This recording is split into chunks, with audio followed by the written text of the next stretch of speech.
Can a menopausal woman with thyroid issues and nodules, as well as shot adrenals, do HIIT?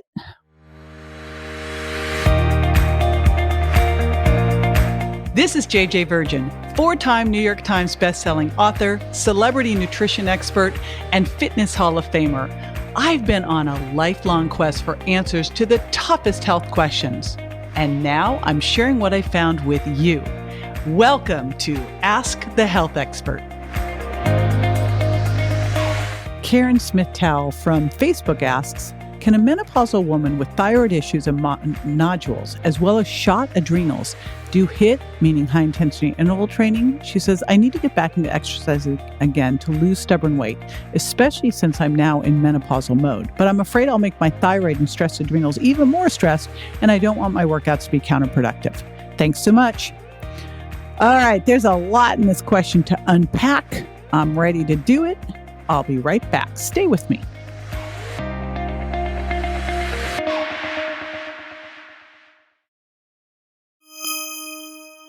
Okay, so Karen, thank you so much for this and for this information saying I want to get back into exercising again to lose stubborn weight, especially since I'm in menopausal mode, but I've got thyroid and adrenal issues. Here's the thing.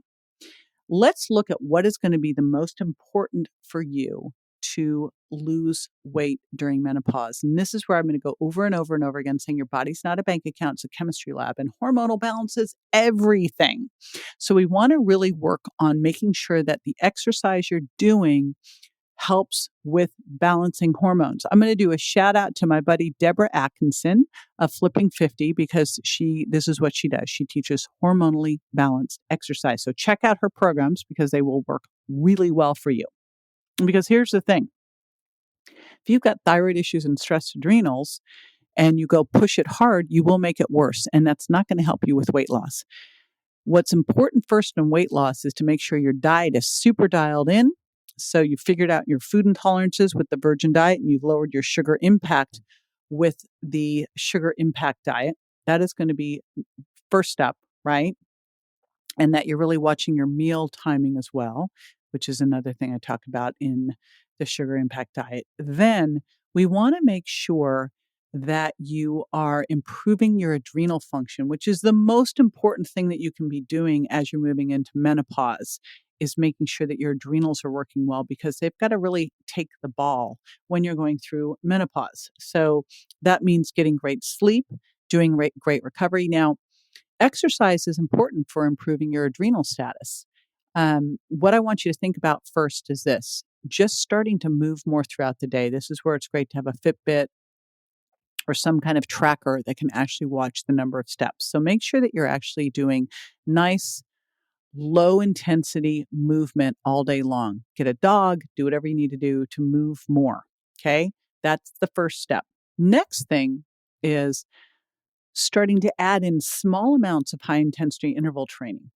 So high intensity interval training is where you go all out for somewhere between 10 and 60 seconds, and then you recover for twice as long. What I would tell you to do here is I would do more in the 20-second range, like a short burst. So 20 seconds hard and then 40 seconds easy. And I would do that to start, just accumulating 2 total minutes of hard. Okay, so 10 of those short bursts. Do that to start. Do it every other day. Give yourself optimal time to recover and check on how you're feeling. If you're sore, if you're not recovering well, back it off. But you start with that. You start with just, 2 minutes total of total bursting. And then over a week, once you've done it a week, if you're feeling okay, take it up to 4 total minutes of bursting and do that for a couple of weeks. And see, you may have to back it down to five bursting 20 seconds to start and then move it up to 10. You're going to have to see how you feel.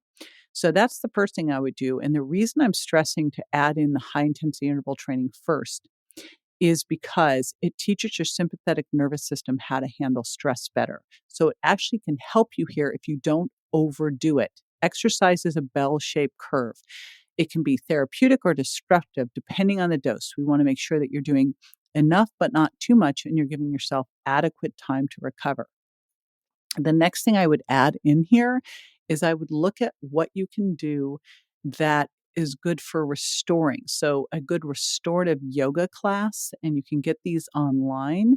And that's what's great about all this. All this stuff you can do at home. You can use an exerciser, and I have those on my website at jjvirgin.com. I have the link on how to get exercisers. You can get an exerciser to do your burst training. You can get on something like, again, Deborah Atkinson's got great classes. You can get on one of the websites or Core Power Yoga and do a restorative yoga class for 20 minutes. You don't need to do much, but adding that in on the opposite days. And then once you start to feel stronger there, then you can start to add in some resistance training.